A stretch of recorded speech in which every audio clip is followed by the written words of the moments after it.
ಜೀವನದಲ್ಲಿ ಯಾವುದೇ ವ್ಯಕ್ತಿ ಬೆಳಿಬೇಕಂದ್ರೆ ಈ ಎರಡು ಗುಣಗಳನ್ನ ಅಳವಡಿಸ್ಕೊಳೋದು ತುಂಬಾ ಇಂಪಾರ್ಟೆಂಟ್ ಆಗುತ್ತೆ. ಮೊದಲನೇದು ಗ್ರ್ಯಾಟಿಟ್ಯೂಡ್, ಇನ್ನೊಂದು ಅಪ್ರಿಷಿಯೇಷನ್. ಏನಿದು ಗ್ರ್ಯಾಟಿಟ್ಯೂಡ್ ಅಂದರೆ ಕೃತಜ್ಞನಾಗಿರ್ಬೋದು. ಯಾವುದೇ ಒಂದು ವಸ್ತು ಆಗಿರ್ಬೋದು ಅಥವಾ ಯಾವುದೇ ಒಂದು ವ್ಯಕ್ತಿ ಆಗಿರ್ಬೋದು. ವಸ್ತು ಅಂದರೆ ಲೈಕ್ ನೀವು ಬಳಸುವಂಥ ಪ್ರತಿನಿತ್ಯ ಬಳಸುವಂಥ ಬೈಕ್ ಆಗಿರ್ಬೋದು, ಕಾರ್ ಆಗಿರ್ಬೋದು, ಯಾವುದೇ ಒಂದು ವಸ್ತು ಆಗಿರ್ಬೋದು. ನಿಮ್ಗೆ ಸುತ್ತಮುತ್ತ ಪ್ರತಿದಿನ ಜೀವನದಲ್ಲಿ ಯಾವುದೆಲ್ಲ ಹೆಲ್ಪ್ ಆಗ್ತಿದೇನೋ, ಸಪೋರ್ಟಿವ್ ಆಗಿ ನಿಂತಿದ್ದೇನೋ ಅಂಥದಕ್ಕೆ ಗ್ರ್ಯಾಟಿಟ್ಯೂಡ್ ಅಂದರೆ ಕೃತಜ್ಞ ಆಗಿರೋದು ತುಂಬಾ ಇಂಪಾರ್ಟೆಂಟ್ ಆಗುತ್ತೆ. ಯಾವುದೇ ಒಂದು ವ್ಯಕ್ತಿ ಆಗಿರ್ಬೋದು, ನಿಮ್ಮ ಜೀವನದಲ್ಲಿ ಯಾವುದೇ ಒಂದು ಕಷ್ಟದ ಸಮಯದಲ್ಲಾಗಿರಲಿ ಅಥವಾ ಖುಷಿ ಸಮಯದಾಗಿರಲಾಗಿರಲಿ, ಆ ವ್ಯಕ್ತಿ ಸಪೋರ್ಟ್ ಸಹಾಯ ಸಿಕ್ಕಾಗ ಆ ವ್ಯಕ್ತಿಗಳಿಗೆ ಕೃತಜ್ಞರಾಗಿರೋದು ತುಂಬಾ ಇಂಪಾರ್ಟೆಂಟ್ ಆಗುತ್ತೆ.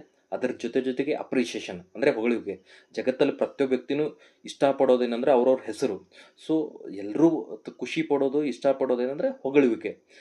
ಜೀವನದಲ್ಲಿ ನಿಮ್ಮ ಸುತ್ತಮುತ್ತ ಎಷ್ಟೋ ವ್ಯಕ್ತಿಗಳು ಸಣ್ಣ ಸಣ್ಣ ಅಚೀವ್ಮೆಂಟ್ ಇರ್ಬೋದು ಅಥವಾ ದೊಡ್ಡ ದೊಡ್ಡ ಅಚೀವ್ಮೆಂಟ್ ಇರ್ಬೋದು. ಸಣ್ಣ ಸಣ್ಣ ಅಚೀವ್ಮೆಂಟ್ ಇರಲಿ, ದೊಡ್ಡ ದೊಡ್ಡ ಅಚೀವ್ಮೆಂಟ್ ಇರಲಿ, ಹೊಗಳೋದ್ರಿಂದ, ಭರವಸೆ ನೀಡೋದ್ರಿಂದ, ಬೆನ್ನು ತಟ್ಟೋದ್ರಿಂದ ಅವ್ರ ಬಲ ಇನ್ನೂ ಹೆಚ್ಚಾಗುತ್ತೆ.